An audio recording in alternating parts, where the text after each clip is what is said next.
Welcome to Tempo Storm's deck introduction for Jade Druid. Most classes in the post-Mean Streets meta are starting to settle into place, yet Druid has consistently seen new iterations each week since the set released. While the Aviana and Kuhn combo deck and Murloc aggro Druid are strong, Jade Druid is at the top of tier 3 in the current snapshot, but is still a powerful deck to consider this season. The opening strategy of this deck is comparable to most Druid archetypes. First priority is to find your ramp cards. Then, use your newfound mana to cheat out a big minion ahead of your opponent's curve, after which you will protect your board with efficient removal and trades to close out the game. Since most Druid decks function with the same three-part strategy, it's important to realize where the Jade variant distinguishes itself from the other archetypes. First, Jade Blossom provides an alternative to Wild Growth, making early ramp more consistent while developing the Jade Snowball at the same time. The number of early cards which begin to increase our Jade count helps to make your high-cost Jade minions like Aya Blackpaw and Jade Behemoth more impactful on the board. If you manage to combo any of these with Bram Bronzebeard, especially with ramp cards like Innervate, you'll find yourself way ahead on board because of your early investment with cards like Jade Idol. Finally, the flexibility with Jade Idol gives this Druid deck way more sustain than any of the Jade variants in the game. The number of Jades the Druid can develop is technically endless, and the only tricky part is knowing how much you need to close out a given matchup. There are a few components to piloting Jade Druid that are rather complex, and learning the finer points of these components is the difference between a really strong player and a weak player with this deck. Understanding when to shuffle the Jade Idol is a tedious decision. In the current meta, which is aggro heavy, we recommend developing the minion with a card rather than shuffling, unless it's more of a control matchup. Tempo in the first 5 turns is more important in this meta than ever before. While a 1/1 token on turn 1 with the Jade Idol might not seem like a play, you're investing in that token so that on turns 3 through 6, where winning or losing is decided by the board state, you can reap the rewards of your early investment and start snowballing the Jades well beyond that 1/1. Nourish has also given players trouble with the choose one decision. Since the curve of the deck is limited to a 7 mana Ancient of War, and because most lists don't use Emperor Thorson, taking crystals or cards with Nourish can be a make or break decision. There is no blueprint for what's correct in all scenarios, but think carefully about your Nourish plays, and backtrack after the game is over to review how the game might have panned out had you taken the other line of play with the card. The last element that requires thoughtfulness is the use of the Gadgets and Auctioneer. In a dream world, you assemble the Auctioneer and Innervate into Jade Idol, rolling out numerous Jades as you shuffle and cycle. But right now, the latter rarely allows space for you to live out this dream. The meta is fast, and sometimes you're in the Nightmare world on turn 5,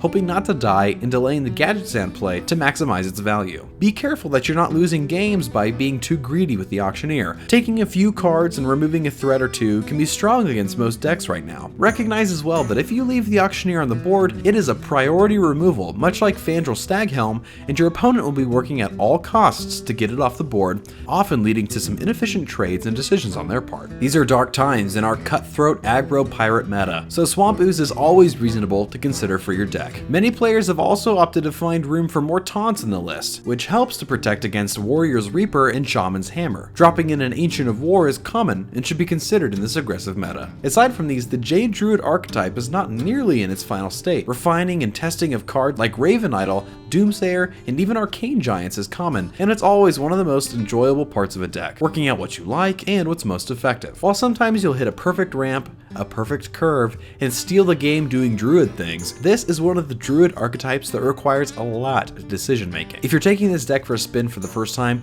don't be discouraged by early setbacks. Finding that moment when you've become comfortable and experienced with a deck like this is one of the best feelings in Hearthstone. As always, thank you for watching, and we'll see you next time.